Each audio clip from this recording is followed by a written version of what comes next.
vamos a comenzar. Muy buenas tardes a todos, vamos a comenzar. ¿Qué vamos a ver el día de hoy? Esta sesión va a estar dedicada a hacer ejercicios. ¿Ejercicios acerca de qué?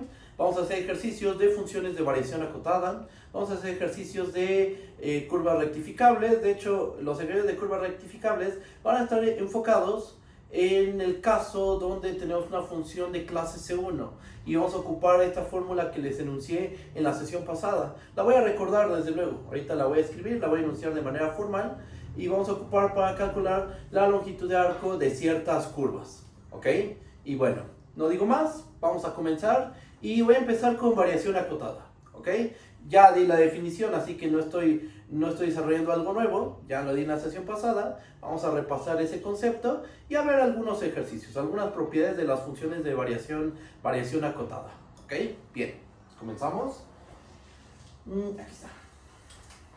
Entonces, lo primero que vamos a hacer es recordar la definición de función de variación acotada.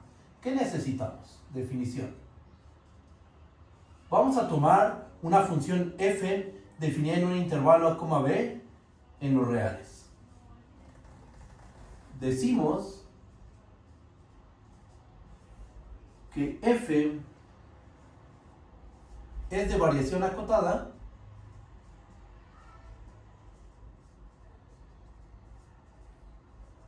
en el intervalo a, b. ¿Sí? ¿Qué ocurre? Si existe una constante m mayor que 0, tal que para cualquier partición que tomemos, para cualquier p partición del intervalo a, b, con p igual a t0 hasta tn o tm, se tiene que, ¿qué es lo que vamos a tener? Que la suma desde i igual a 1 hasta n del valor absoluto de f de ti menos f de ti menos 1, esto va a estar dominado por la m. Esa es una función de variación acotada.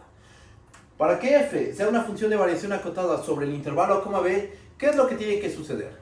Tiene que existir un número m mayor que 0, una constante. ¿Con qué propiedad? Con la propiedad de que para cualquier partición que te tomes del intervalo a, b, supongamos que la partición tiene esta forma, t0, t1 hasta tm, ya sabemos que t0 tiene que ser el extremo izquierdo del intervalo y tm tiene que ser el extremo derecho del intervalo. ¿Estamos de acuerdo? Tú tomas una partición y ¿qué es lo que tiene que ocurrir? Que sin importar cómo la hayas tomado, la suma es de igual a 1 hasta n del valor absoluto de f de ti menos f de ti menos 1, esa cantidad va a ser menor o igual a m, ¿ok? Y bueno, esa es la definición de una función de variación acotada. En una bolsa vamos a meter a todas las funciones de variación acotada, ¿ok? Entonces, introducimos notación y ahorita doy una interpretación geométrica de esto, ¿va? Pero primero vamos a meterlas en una bolsita. Notación.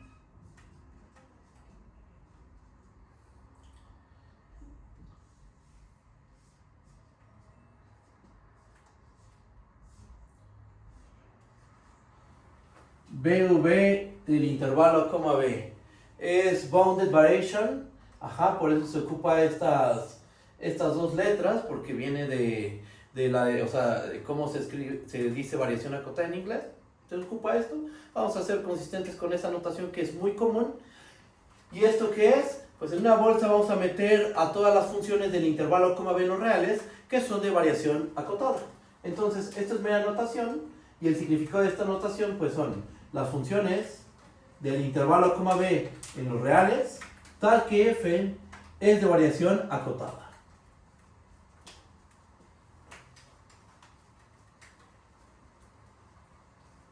Sobre el intervalo a, b, ¿ok?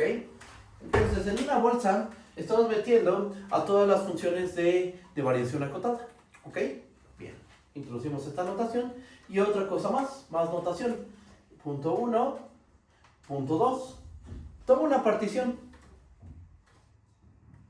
Si P es igual a T0 hasta TM, aquí déjenme corrijo, aquí tiene que ser M, ¿verdad? Porque ¿cuántos puntos tenemos? T0, T1, T2 hasta Tm. ¿Ok? Aquí había puesto n, no es n, debe ser una m. ¿Ok?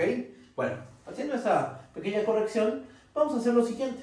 Si todo es una partición T0, T1, Tm, una partición del intervalo a, b, ¿cómo vamos a denotar este número?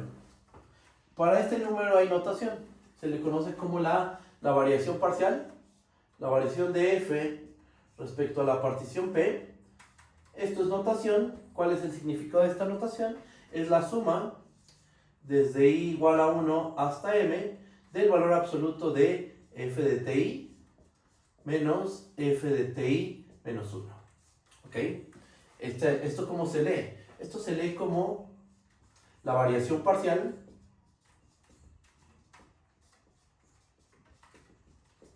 de f respecto de la partición p. ¿Ok? ¿Por qué parcial? Porque depende de la partición p que nos tomemos. Cambias la partición y cambia este valor. Entonces, no es que estés calculando, o sea, dependiendo de la partición que nos tomemos, vamos a obtener un cierto valor. ¿Ok? Pero bueno, una pregunta muy natural es, si esta es la variación parcial, ¿cómo se define la variación total? Vamos a escribir eso. Este es punto 2 y punto 3. Noten lo siguiente. Si f es de variación acotada,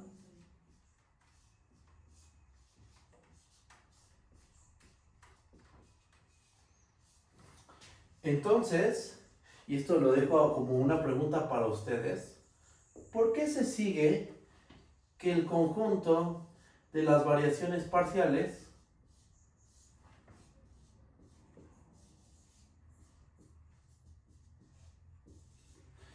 es no vacío y acotado superiormente?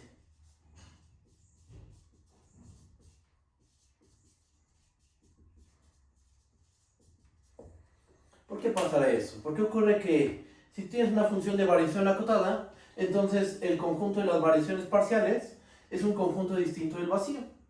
Bueno, ¿tenemos alguna partición al menos? Sí, podemos tomar la partición que tiene al menos al extremo izquierdo y el extremo derecho. Y con eso ya tenemos una variación parcial. O sea, con eso queda justificado que este conjunto es distinto del vacío. ¿Ok?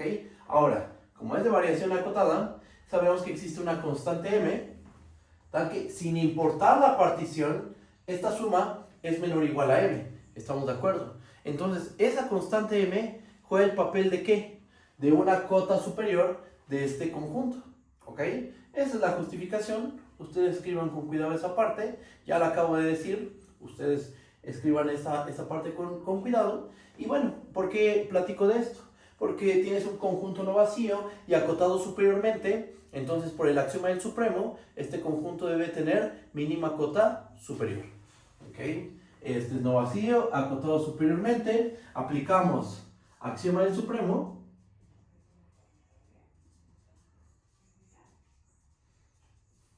¿Y qué podemos garantizar? Que existe la mínima cota superior, o bueno, el supremo del conjunto de las variaciones parciales.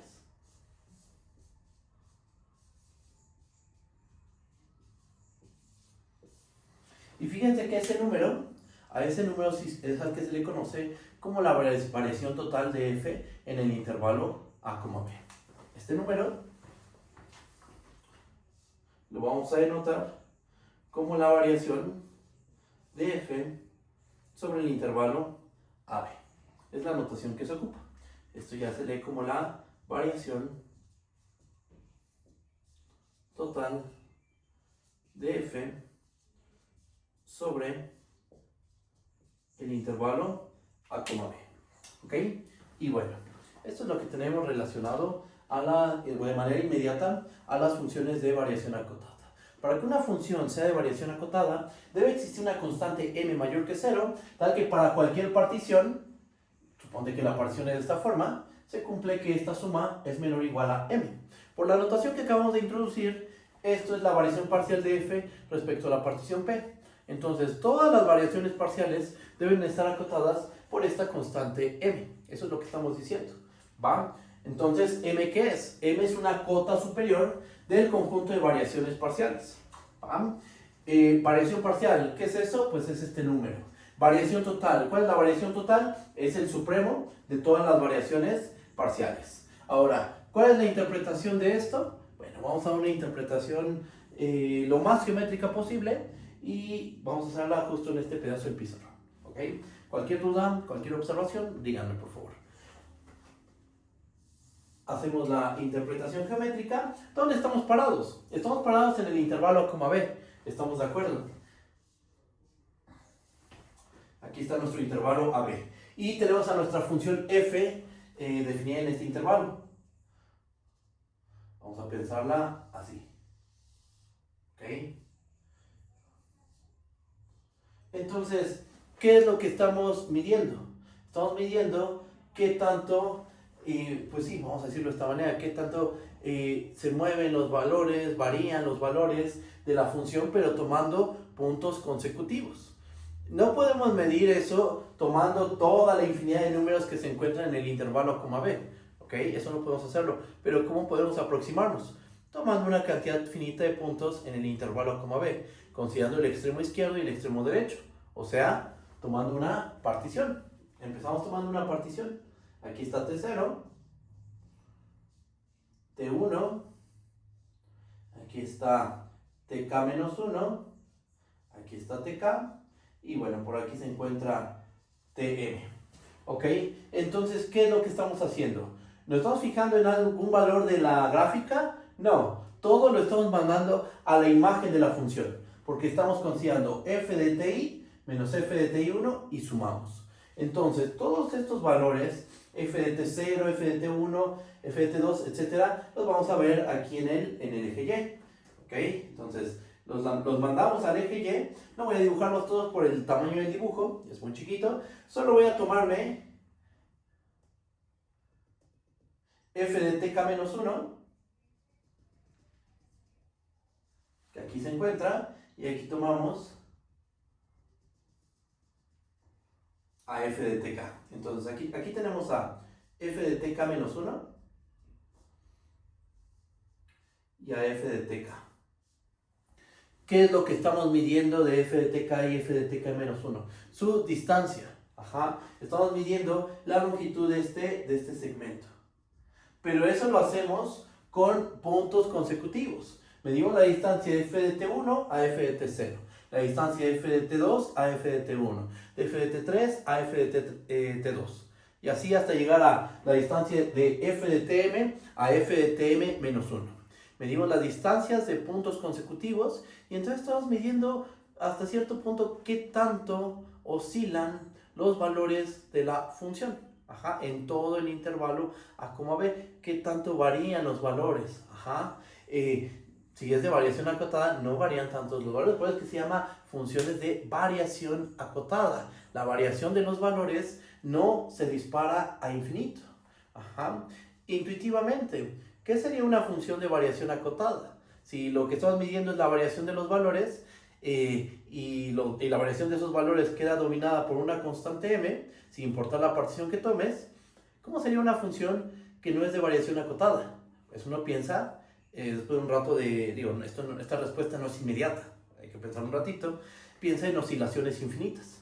Por ejemplo, seno de 1 entre x, coseno de 1 entre x, ese tipo de funciones. Ajá. Esas oscilan y entonces ¿cuánta variación va a haber en los valores de la función? Pues un montón van a variar muchísimo los valores porque ¿qué empiezan a hacer esas funciones? Empiezan a oscilar de manera infinita en un intervalo acotado, ¿ok? Y este tipo de funciones son funciones que no son de variación acotada.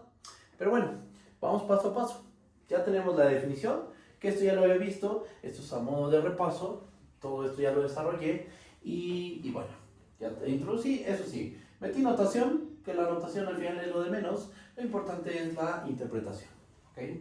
¿Qué más? Voy a borro esta parte del pizarrón.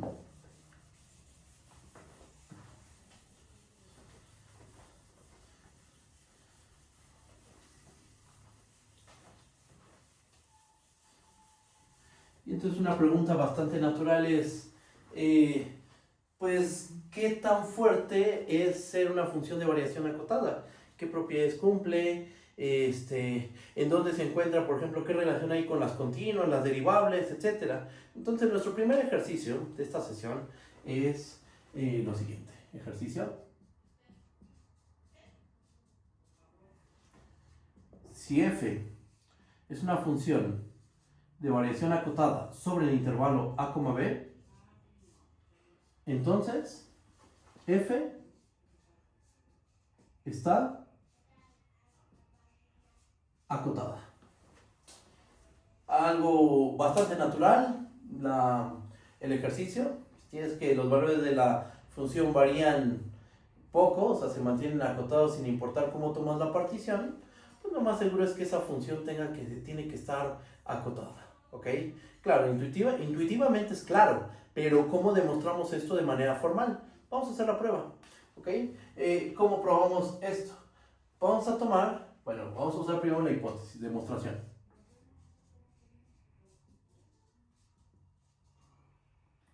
Por hipótesis, existe existe una m mayor que 0, ¿con qué propiedad? Tal que para cualquier p partición del intervalo, b, para cualquier partición del intervalo, b, se tiene que la variación de f respecto a la partición p va a ser menor o igual a m. Recuerda que la variación de f respecto a la partición p es esta suma, ¿ok? Solo que aquí la estoy escribiendo con notación. ¿Esto por qué lo sabemos? Porque por hipótesis la función f es una función de variación acotada. ¿Estamos de acuerdo? Ahora, ¿qué vamos a hacer? Vamos a tomar una partición adecuada que nos permita demostrar que nuestra función f es acotada. Fíjense, notemos que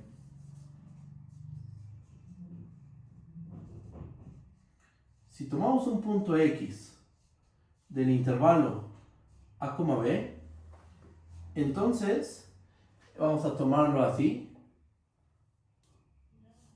en el abierto a, b, entonces p igual a x y b es una partición del intervalo a, b. ¿Estamos de acuerdo? Es una partición muy simple. Es una partición que tiene al extremo izquierdo del intervalo, al extremo derecho del intervalo y a este punto intermedio x. Bien, teniendo en cuenta esto, así las cosas, pregunta, ¿cuánto vale la variación de f? Bueno, ¿por quién está dominada la variación de f respecto a la partición p? ¿Quién domina este valor? Pues esta constante m, porque esta constante m domina todas las variaciones parciales respecto a cualquier partición. Para distinguir esta partición vamos a ponerle P0. La m domina todas las variaciones parciales posibles respecto a cualquier partición. En particular, va a dominar a la variación de f respecto a la partición P0. ¿Estamos de acuerdo? Nos va a quedar que esto es menor o igual a m. Pero, ¿quién es la variación de f respecto a la partición P0? ¿La podemos calcular? Por supuesto que sí. Tenemos los puntos de la partición P0 de manera explícita. ¿Cuánto vale esta variación? Va a ser valor absoluto de f de x menos f de a más valor absoluto de f de b menos f de x. Chin, quedó aquí abajo, perdón, voy a ponerlo así, ¿ok? Y ahora, ¿qué vamos a hacer? Fíjense, notemos que esta parte creo que alcanzo a terminar la demostración. Notemos que valor absoluto de f de x, vamos a sumarle un cero adecuado. Valor absoluto de f de x es igual a valor absoluto de f de x menos f de a más f de a. Ok, ahora vamos a agrupar de esta manera. Perfecto. Vamos a aplicar ahora desigualdad del triángulo. ¿Qué es lo que nos va a terminar quedando? Valor absoluto de f de x menos f de a más valor absoluto de f de a. Y una pregunta, ¿cómo se compara valor absoluto de f de x menos f de a con la variación de f respecto a la partición P0? Pues lo que tenemos es que este término, valor absoluto de f de x menos f de a, va a ser menor o igual a la variación de f respecto a la partición P0 más valor absoluto de f de a. Ok, ahora la variación de f respecto a la partición P0, ¿por quién está dominada? Está dominada por esta constante m. Entonces nos termina quedando que esto va a ser menor o igual a m más valor absoluto de f de a. Ok, ¿y con esto qué tenemos? Con esto tenemos, fíjate que este ya es un valor constante. ¿Estamos de acuerdo? M es un valor constante. ¿F de A es un valor constante? Por supuesto que sí. Está fijada la F y el punto A es el extremo izquierdo de tu intervalo. Entonces, este es un valor constante. ¿De aquí qué podemos concluir? De aquí concluimos que para cada X del intervalo abierto A, B, se tiene que valor absoluto de F de X es menor o igual a M más valor absoluto de F de A. Con un argumento similar,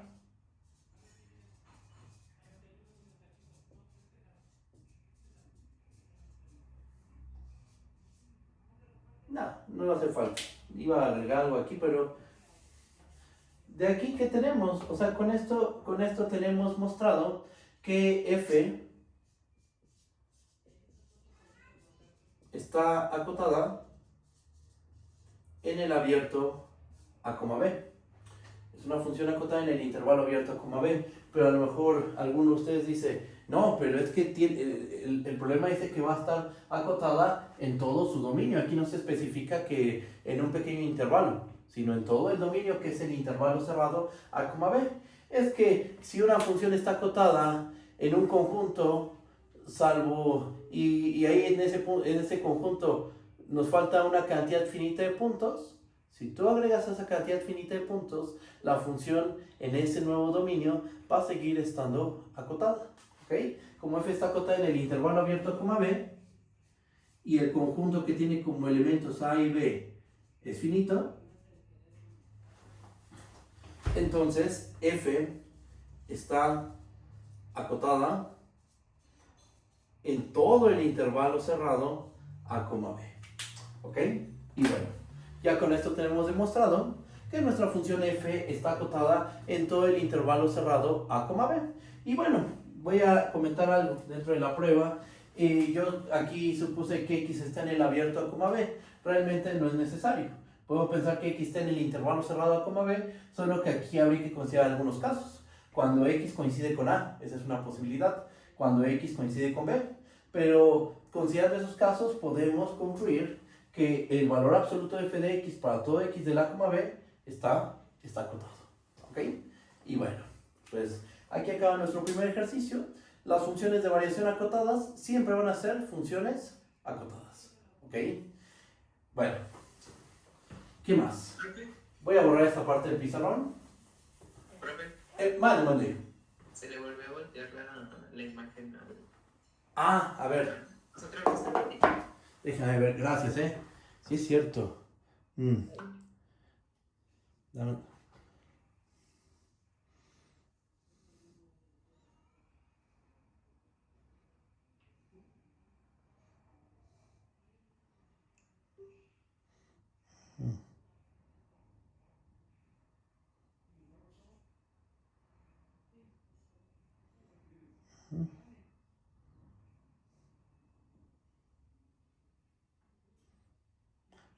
Ya quedó, ¿verdad? Ya quedó, ¿verdad?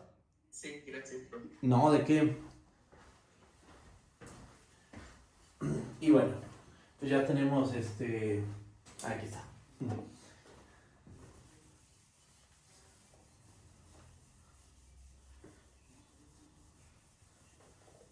Tenemos este ejercicio. Todas las funciones de variación acotada son funciones acotadas. Una pregunta bastante natural es si el regreso es válido.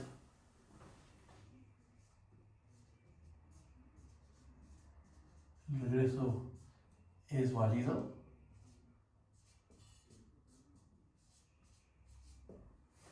O sea, si f es acotada, entonces f es de variación acotada.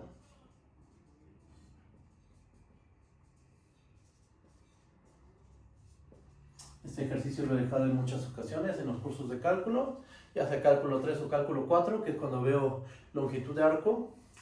La respuesta es que no. No toda función acotada va a ser una función de variación acotada, ¿ok? Porque si fuera así, yo creo que desde el curso de cálculo 1 a lo mejor se vería esta caracterización, ¿no? Pero bueno, cosa que no es verdad. Las funciones de variación acotada son acotadas, eso sí, pero no toda función acotada es de variación acotada. Vamos a tomar una función acotada con un comportamiento muy malo, ustedes ya la conocen. ¿Qué función?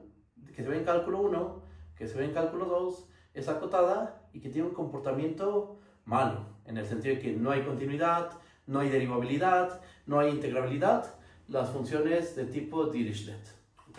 Entonces, el ejemplo no lo voy a desarrollar, me gustaría que ustedes lo intentaran.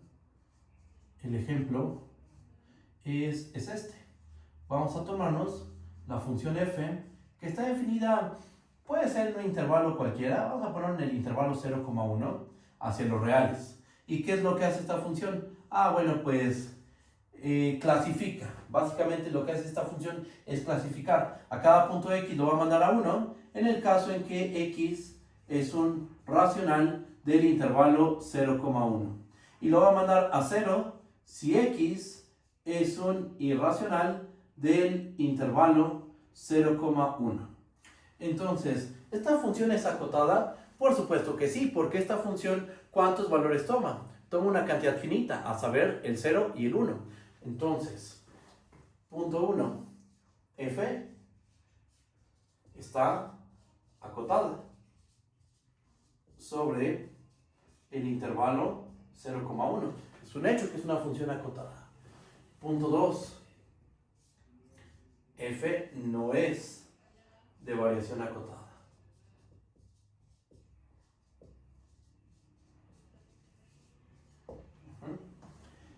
¿Y cuál es el truco o el procedimiento que uno tiene que seguir para demostrar que una función no es de variación acotada? Pues prueben esto. Demuestren, por ejemplo, que es ejercicio para ustedes, que para cada n natural pueden construir una partición P sub n en el conjunto de particiones del 0,1, tal que la variación de f respecto a la partición P sub n es mayor o igual a n. ¿Ok? ¿Cómo le pueden hacer? Pues pregunta, ¿cuántos racionales hay en el intervalo 0,1? Hay una infinidad de racionales, ¿estamos de acuerdo? ¿En qué puntos la función toma el valor 1? Justo en una infinidad. ¿En qué puntos toma el valor 0 la función f? En los irracionales, que también son una infinidad. Entonces pueden jugar con algo tipo zigzag. Está aquí el 0,1. Les voy a explicar la idea y ustedes lo intentan, ¿va? Porque es un ejercicio que, si lo logran hacer, significa que bueno, tienen un buen manejo de algebraico y aparte un entendimiento del tema, de lo que dice la definición de función de variación acotada. Tienen al intervalo 0,1. Entonces hagan un zigzag. Racional, irracional, racional, irracional, racional, irracional, racional, irracional, pero un zigzag infinito, de 0 hasta 1. Entonces, cuanto más racional e irracional, ahí la diferencia entre, suponte que este es el punto T0 y este es el punto T1. T0 racional, T1 irracional. ¿Cuál es la distancia de f de T0 a f de T1? Como f de T0 va a ser 1 y f de T1 va a ser 0, la distancia es 1. Después toman con los otros dos puntitos consecutivos, les va a dar 1. Otros dos consecutivos, 1. Otros dos consecutivos, 1, 1, 1. Y como pueden hacer este zigzag con una infinidad de veces dentro del intervalo 0,1, pueden sumar una infinidad de unos. Y por lo tanto van a poder rebasar a cualquier natural. Y con este argumento van a poder demostrar ustedes que esta función no es de variación acotada. Si bien es acotada, no es una función de variación acotada. ¿Ok? Y bueno, Pues ya, tenemos este ejemplo. Quiero que lo desarrollen. Digo, en algún momento, si ustedes gustan, yo lo puedo hacer sin ningún problema. Pero bueno, estaría bien que lo intentaran. Otro ejercicio relacionado a funciones de variación acotada.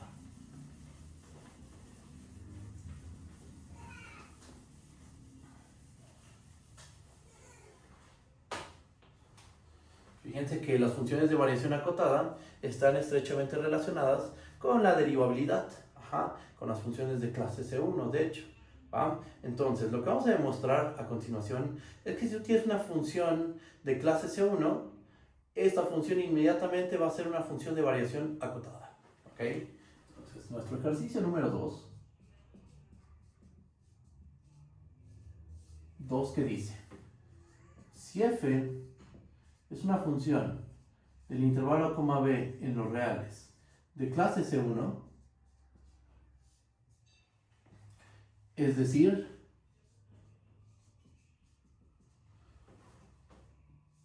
f es derivable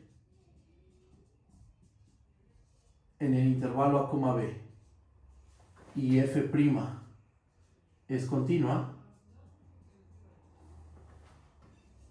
en el intervalo a, b, entonces f es de variación acotada.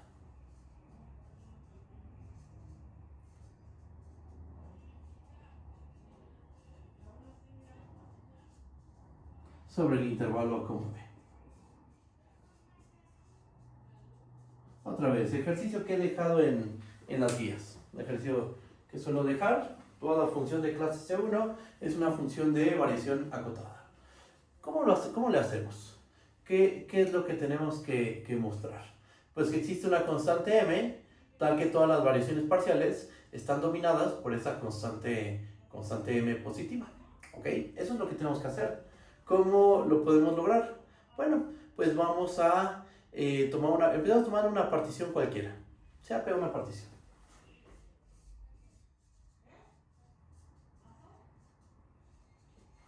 Tomemos P una partición. 0, Tm. Una partición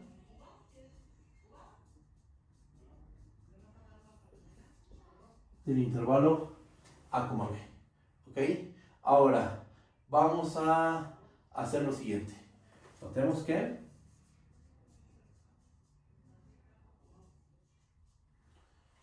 valor absoluto de f de ti menos f de ti menos 1. ¿Qué es lo que le vamos a hacer a estas diferencias? Notemos que para cada i igual a 1 hasta m, valor absoluto de f de ti menos f de ti menos 1, por el teorema del valor medio de la derivada, el teorema del valor medio de la derivada de cálculo en una sola variable. Aplicando este teorema, ¿qué vamos a tener? Que esto va a ser igual a f' de psi i multiplicado por ti menos 1. Pero en valor absoluto. ¿Por qué en valor absoluto? Porque aquí estoy cargando con un valor absoluto. ¿Ok?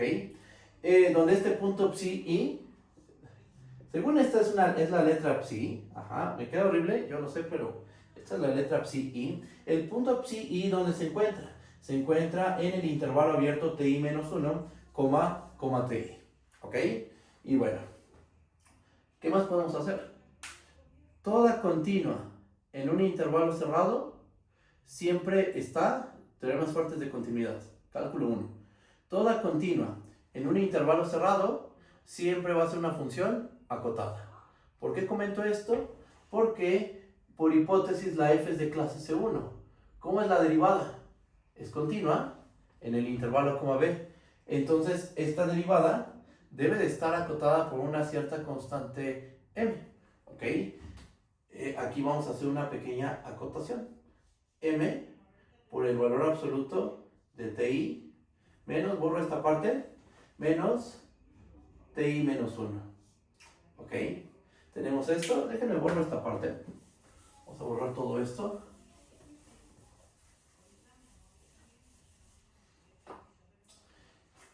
Y vean lo que tenemos. Bueno, hay que especificar quién es m también. Con m mayor o igual a valor absoluto de f' de x para todo x del a, b. Y aquí en un paréntesis, recordemos por qué existe esa m. Tal m existe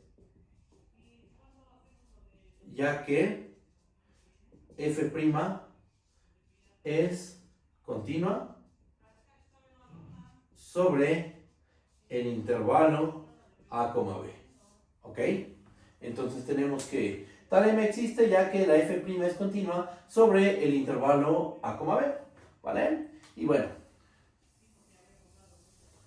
ahora ¿qué podemos hacer? Bueno, pues vamos a empezar a sumar todos estos valores, desde i igual a 1 hasta m, al valor absoluto de f de ti menos f de ti menos 1. ¿Por qué? Porque eso nos va a dar la variación parcial de f respecto a la partición p. Hagamos ese cálculo, lo voy a hacer de este lado.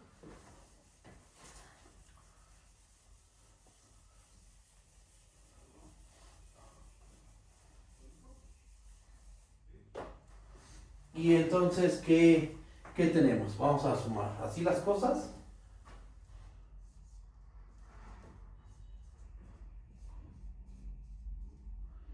La variación de f respecto a la partición p, si le llame p, sí, miren, aquí está, es igual a la suma desde i igual a 1 hasta m del valor absoluto de f de ti menos f de ti menos 1.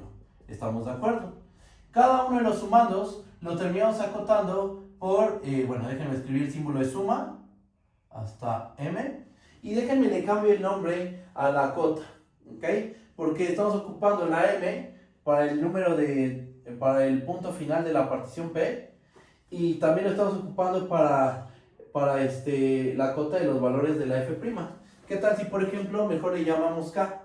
¿Ok? Entonces aquí le ponemos una k. Aquí también ponemos una k y una k aquí también. Entonces tenemos que esto va a ser menor o igual a la suma desde i igual a 1 hasta m de k por el valor absoluto de ti menos 1. ¿Estamos de acuerdo? Esta k sale de la suma, efectivamente, ya que es una constante que no depende de i, y nos queda la suma desde i igual a 1 hasta m del valor absoluto de ti menos 1. Y uno podría decir, chin, pero aquí tenemos el valor absoluto. No hay problema, estamos de acuerdo. ¿Por qué? Porque ¿quién es más grande? ¿Ti o ti menos 1? Por ser una partición, la partición P es T0, T1 hasta Tm. ¿Cómo están ordenados estos términos? En orden ascendente. Entonces, la distancia de Ti a Ti menos 1 es Ti menos 1. O sea, nos va a terminar quedando que esto es K por la suma desde i igual a 1 hasta m de Ti menos 1. Cálculo 2. Cuando calculamos sumas superiores e inferiores, en ocasiones nos quedaba este término cuando trabajamos con la función constante. ¿Cuánto es la suma desde i igual a 1 hasta m de Ti menos 1? Es una suma telescópica, sobrevive el extremo derecho, el último término, menos el primer término. O sea, nos termina quedando que esto es K por Tm menos T0, que esto es K por B menos A. Ok, ¿con esto qué tenemos? Con esto tenemos que la variación de f respecto a la partición P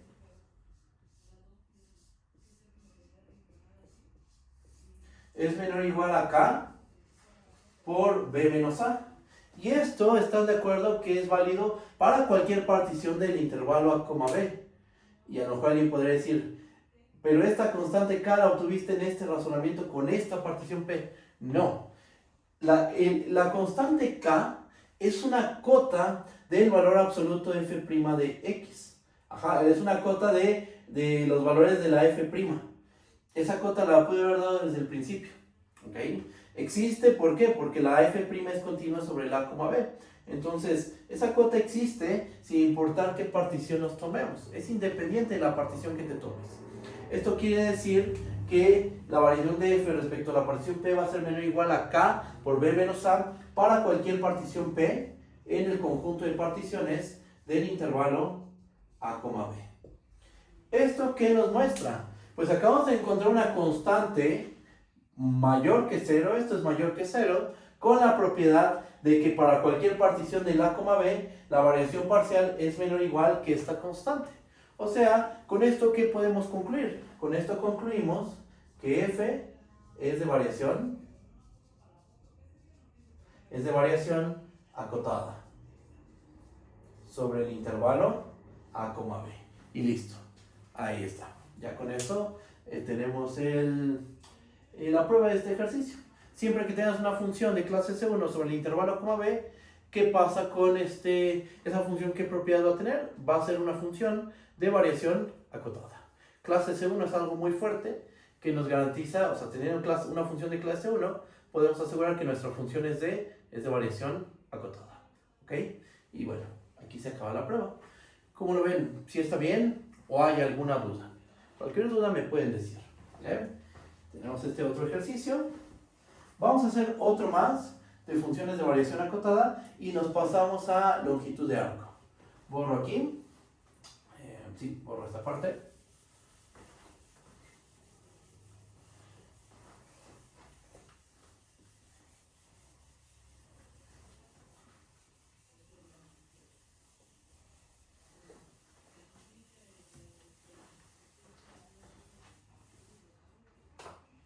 Que esto más que un ejercicio son propiedades operativas de las funciones que se pueden hacer con las funciones de variación acotada.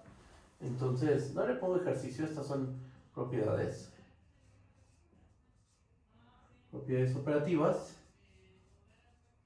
entre funciones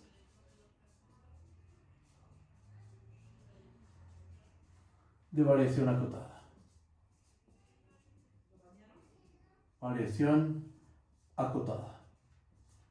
Ok, ¿qué dice el teorema o qué propiedades vamos a incluir aquí? Miren, si ustedes toman f y g, dos funciones en el intervalo b hacia los reales de variación acotada,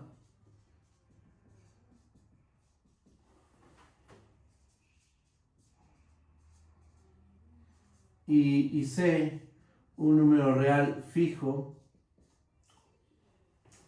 vamos a tener lo siguiente: f y g de variación acotada, c un valor constante fijo. Entonces, inciso A, f más g es una función de variación acotada sobre el intervalo A, B.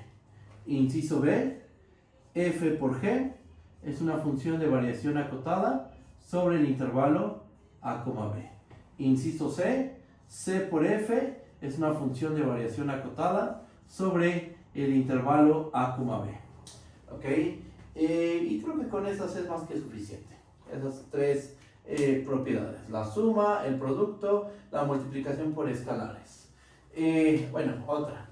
Inciso D, el 0 es una función, o bueno, cualquier función constante C es una función de variación acotada sobre el intervalo A, B. Bien, con esto podemos decir que el conjunto de funciones de variación acotada posee una estructura de espacio vectorial. O siendo un poquito más específicos, el conjunto de funciones de variación acotada es un subespacio del espacio de funciones acotadas. Ajá. En el espacio de funciones acotadas hay una suma y una multiplicación por escalares. Le damos esas operaciones al conjunto de funciones de variación acotada y entonces tenemos que el conjunto de funciones de variación acotada es un subespacio vectorial sobre el campo de los reales del espacio de funciones acotadas.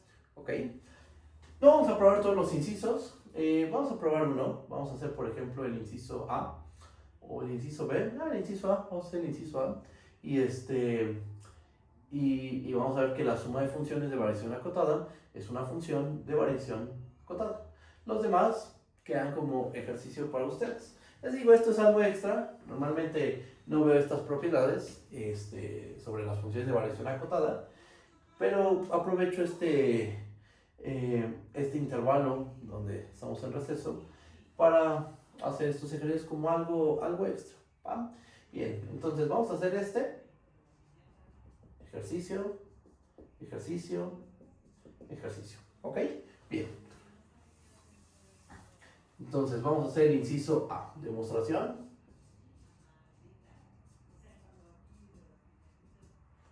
Inciso A, ¿cómo lo hacemos? Pues vamos a usar la hipótesis de que f y g son funciones de variación acotada. Por hipótesis, existen constantes m1 y m2 mayores que 0, tal que para cualquier p partición del intervalo a, b, se tiene que la variación de f respecto a la partición p es menor o igual a m1 y la variación de g respecto a la partición p es menor o igual a m2. Ok, ahora vamos a hacer lo siguiente. Borro esta parte, el pizarrón.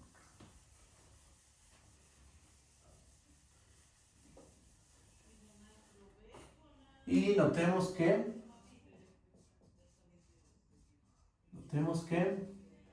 si P, y vamos a escribir la partición de 0 hasta Tm, es una partición la que sea. Si tenemos una partición del intervalo a, b, entonces, ¿cuánto vale la variación de f más g respecto a la partición P? Pues esto, déjenme cambio de plumón. Esto, ¿a qué va a ser igual? Esto va a ser igual a, por la definición de la variación parcial, esto va a ser igual a la suma desde i igual a 1 hasta m ¿de qué? Del valor absoluto de f más g de ti menos f más g de ti menos 1. ¿Estamos de acuerdo? Por definición de variación parcial. Ahora, ¿qué es lo que vamos a hacer? Vamos a expresar esto de una manera conveniente.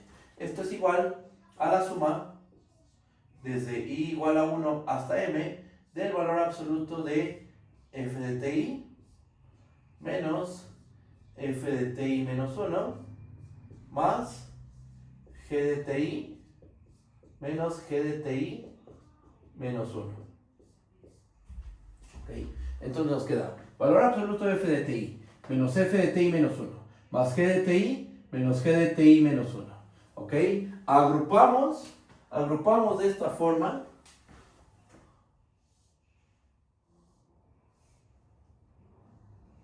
Y aplicamos desigualdad triangular. ¿Y qué es lo que nos va a terminar quedando? Aplicando desigualdad triangular en cada sumando, nos termina quedando la suma desde i igual a 1 hasta m del valor absoluto de f de ti menos f de ti menos 1 más el valor absoluto de g de ti menos g de ti menos 1. Esto lo separamos en dos sumas y nos termina quedando que esto es igual a la suma desde i igual a 1 hasta m del valor absoluto de f de ti menos f de ti menos 1 más la suma desde i igual a 1 hasta m del valor absoluto de g de ti menos g de ti menos 1. O sea, ¿qué tenemos? Tenemos que la variación de f más g respecto a la partición p es menor o igual a ¿qué? Este término ¿a qué es igual? Es la variación parcial de f respecto a la partición p. ¿Y esto qué es? Es la variación parcial de g respecto a la partición p. Esto es la variación de f respecto de p más la variación de g con respecto de p. ¿Cómo es la variación de f con respecto de p y la variación de g con respecto de p? Son menores o iguales a m1 y m2 respectivamente. Ajá. Y entonces tenemos que, sin importar la partición que nos tomemos, tú tomas una partición de la, b, la que sea. Sin importar cuál te tomes, la variación de f más g respecto a la partición p va a ser menor o igual que la variación de f respecto a la partición, menor o igual a m1 más m2, que es una constante positiva. ¿Estamos de acuerdo? Y esa constante domina a esta variación sin importar la partición que nos tomemos. ¿Ok? Entonces, con esto, ¿qué hemos demostrado? Con esto queda demostrado, déjenme borrar esta parte del pizarrón.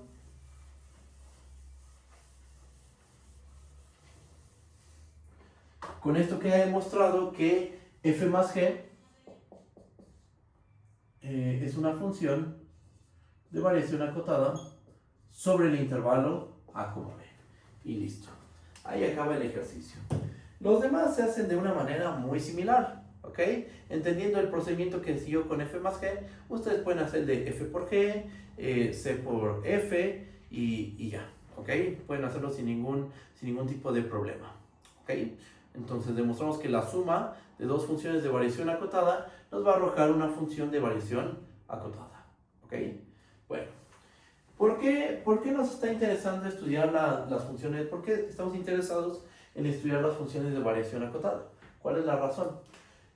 ¿Cuál es la relación con el cálculo diferencial? Bueno, lo que ocurre es que tenemos este teorema que ya lo enuncié en la sesión pasada, pero quiero hacer énfasis en esto.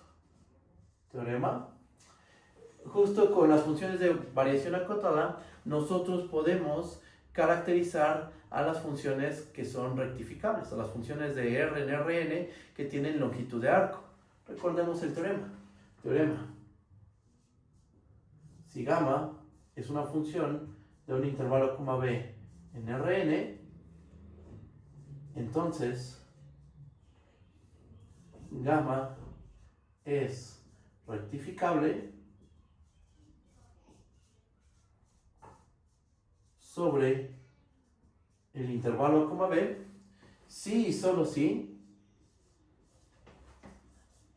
para cada i de 1 hasta n, gamma i es de variación acotada.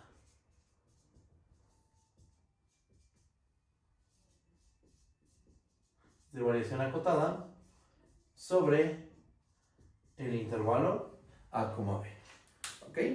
Y bueno, tenemos esta caracterización. Por eso es tan importante estudiar las funciones de variación acotada, porque si entiendes cómo son las componentes de... Tú quieres estudiar cierta función gamma de un intervalo, b en Rn, quieres ver si eso no es rectificable.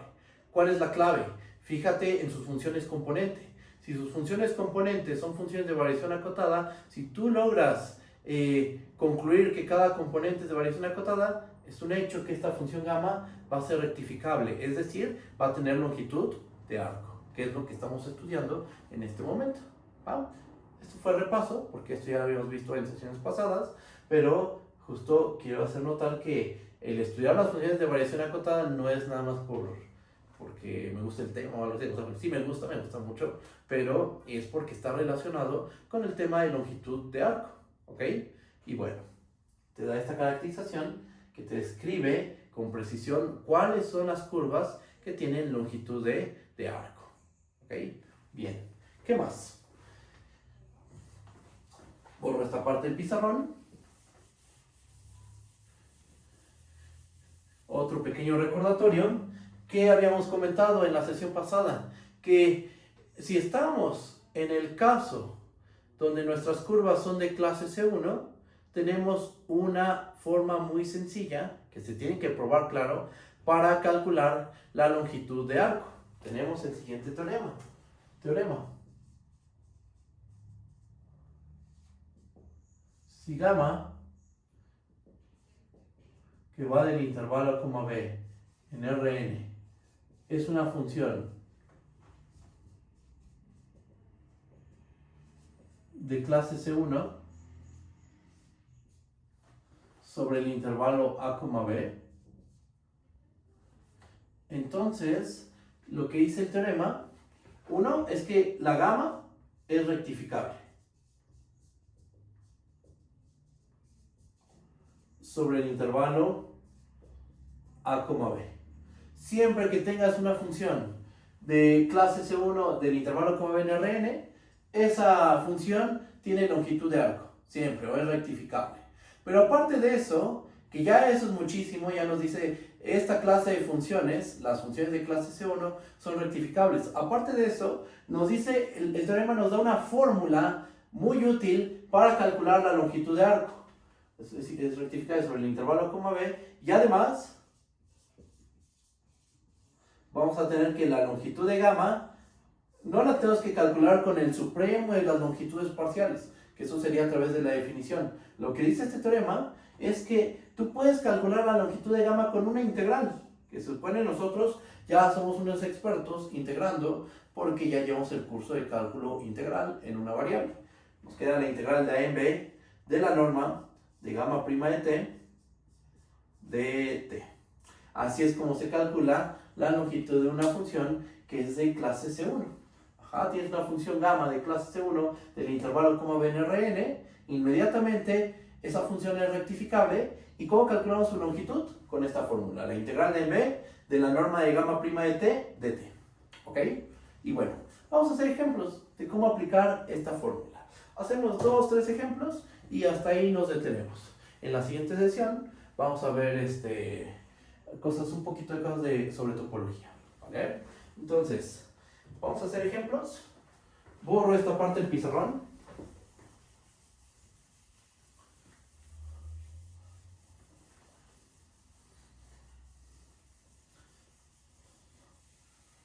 Muy bien. Chequen. Ejemplo 1. A ver, por ejemplo, vamos a tomar la función gamma de t. Vamos a empezar con ejemplos sencillos, ¿ok? Coseno de t, seno de t. Con t en el intervalo 0,2 pi. Tomamos esa función gamma de t. Ya conocemos su traza, ¿verdad? La traza de la función gamma, ¿qué es? Es una circunferencia. Y como estamos parametrizando, t se mueve en el 0,2 pi, estamos dándole todo un giro a la circunferencia. ¿Ok? Damos un giro, nada más. Bien, ¿qué queremos hacer? Queremos calcular la longitud de la traza. ¿Qué es lo que hacemos? Usamos nuestra fórmula. ¿Podemos ocupar nuestra fórmula? Sí, porque hay que ver cómo son las funciones componente. Las funciones componentes son de clase C1 sobre el intervalo 0,2 pi. ¿Verdad que sí? Sí son de clase C1. ¿Coseno es derivable? Sí. ¿Seno es derivable? Sí. ¿Sus derivadas de coseno y seno son continuas? ¿Son funciones continuas? Claro que sí. Muy bien, entonces la función gamma sí es una función de clase C1. Podemos aplicar este teorema. ¿Qué vamos a tener? Que la longitud de gamma va a estar dada por la integral de 0 a 2 pi de la norma de gamma prima de t de t. ¿Esto a qué va a ser igual? Esto es igual a la integral de 0 a 2 pi de la norma. ¿Cuánto vale gamma prima de t? Derivada de coseno menos 0. Derivada de seno, coseno de t. ¿Cuánto vale la norma de menos seno de t, coseno de t? Ocurre que vale 1. Si quieren escribo toda la cuenta, no hay ningún problema. Prefiero hacerlo mejor, para que no haya ninguna duda. ¿Cómo calculamos la norma? Recuerden, salvo que se diga lo contrario, siempre estamos trabajando con la norma euclidiana. ¿Hay otras normas? Sí, hay un montón de normas, muchísimas normas. Pero durante todo el desarrollo de nuestros teoremas, criterios, lo que sea, hemos trabajado con norma euclidiana, salvo que especifiquemos lo contrario. ¿Va? ¿Qué tenemos aquí? Pues nos va a quedar menos seno de t al cuadrado más coseno de t al cuadrado. Menos seno de t al cuadrado es seno cuadrado de t. ¿Estamos de acuerdo? Y entonces tenemos seno al cuadrado más coseno al cuadrado. ¿Eso cuánto vale? Vale 1, ya lo sabemos nosotros. Y nos queda la integral de 0 a 2 pi de 1 de t, que esto termina siendo 2 pi, que es lo más natural, porque nosotros sabemos que el perímetro de una circunferencia de radio 1, ¿cuánto mide? Toda esta longitud mide 2 pi. Si tomamos una circunferencia de radio r, entonces la longitud de la curva es 2 pi r. ¿Estamos de acuerdo? Y bueno, pues ya tenemos aquí nuestro primer ejemplo. ¿Fácil? Sí, es bastante sencillo. No tengo una función con una regla de correspondencia demasiado sofisticada. Vamos a hacer uno que se complique un poquitito nada más. Y con eso acabamos la sesión. A ver. Pero así se hacen estos ejercicios, O sea, si es un poquito más complicada la regla de correspondencia o más sencilla, al final todos se hacen con la misma idea. Aplicar esta fórmula. Y ya, pues, a lo mejor en ciertos ejercicios tienes que hacer un cambio de variable un poquito más complicado o cosas de ese estilo, más algebrita quizá, pero al final del día es aplicar esta fórmula y desarrollar. ¿Va? Vamos a hacer otro ejemplo más. Ejemplo 2.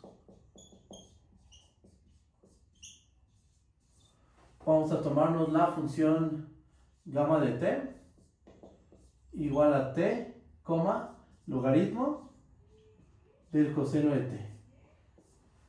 Con t moviéndose en el intervalo 0, pi cuartos. Ok. No nos preocupemos por la gráfica de esta función, ahorita no nos interesa tanto eso. Después regresamos a hacer ese tipo de análisis. Ahorita lo que queremos aprender, es aplicar esta fórmula. ¿Ok? Y ver en qué complicaciones nos podemos meter, que pues las complicaciones en las que nos podemos meter es en encontrar el cambio de variable adecuado para resolver la integral, etcétera, ¿no? Bien, ¿cómo lo hacemos? ¿Quién es gamma prima de t? Es 1, derivada de esto, ¿cuánto vale la derivada de esto? Derivada del logaritmo del coseno es seno de t, coseno de t.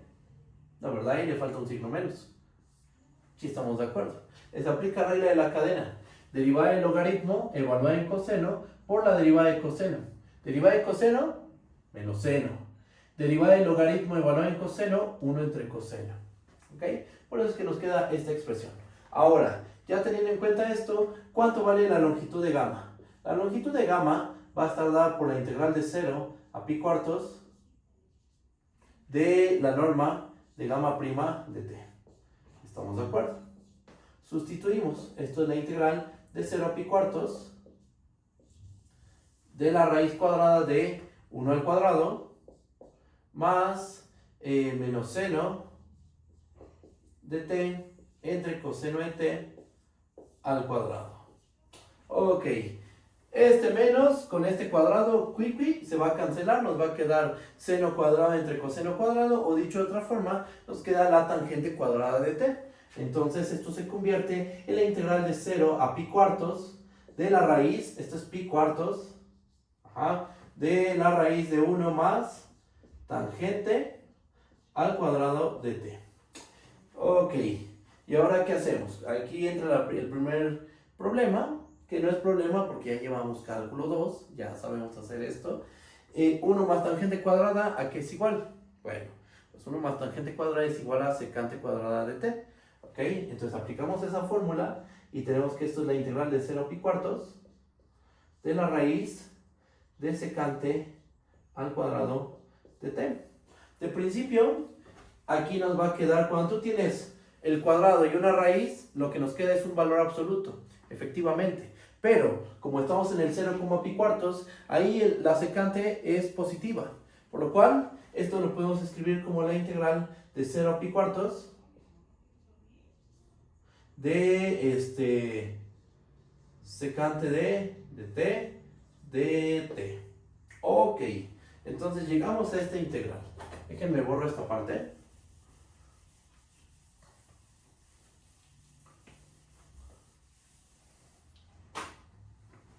¿Y ahora qué hacemos? Bueno, pues ¿cómo calculamos la integral de 0 a pi cuartos de secante de t? ¿Cuál es su primitiva?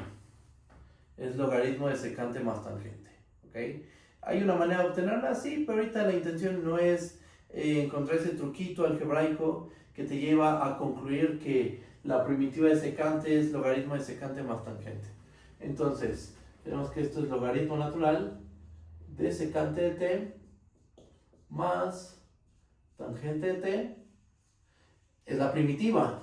Y entonces, por teorema fundamental del cálculo, ¿cómo calculamos esta integral? Es la primitiva evaluada desde 0 hasta pi cuartos. ¿Ok? Y bueno, pues ya ahí simplemente es evaluar. Ustedes hagan esa evaluación y quiero que noten que en qué cambió el primer ejercicio con el segundo. Pues el primero fue muy directo, y el segundo pues tuvo que hacer un poquito más de cuentas, identidades trigonométricas, conocer la primitiva de la secante de t, pero al final del día se ocupó la misma fórmula. La longitud de gamma es la integral de a en b de la norma de gamma prima de t de t. ¿Ok? Y bueno, pues así se hacen este tipo de ejercicios. Déjenme dejarle, les voy a dejar otro para que ustedes lo hagan. Ejercicio. Si gamma de t es igual a coseno de t, seno de t, t, con t en el 0,1 por ejemplo, calcular la longitud de gamma. Y viene otro, este es ejercicio 1 y ejercicio 2. Si gamma de t es igual otra vez a coseno de t, seno de t, pero con t moviéndose en el 0,n2pi con n natural, calcular e interpretar la longitud de gamma. Porque hace rato yo lo que hice fue calcular la longitud, digo, ya aquí no se encuentra, sí está aquí el ejemplo, la longitud de gamma, donde gamma era coseno de t, seno de t, con t en el 0,2pi, y hicimos el cálculo. ¿Qué nos va a dar si tomamos la misma regla de correspondencia, pero extendemos el dominio al intervalo 0,n veces 2pi, con n natural? Calcula la longitud de gamma. ¿Qué representa ese valor geométricamente? Interpreta geométricamente.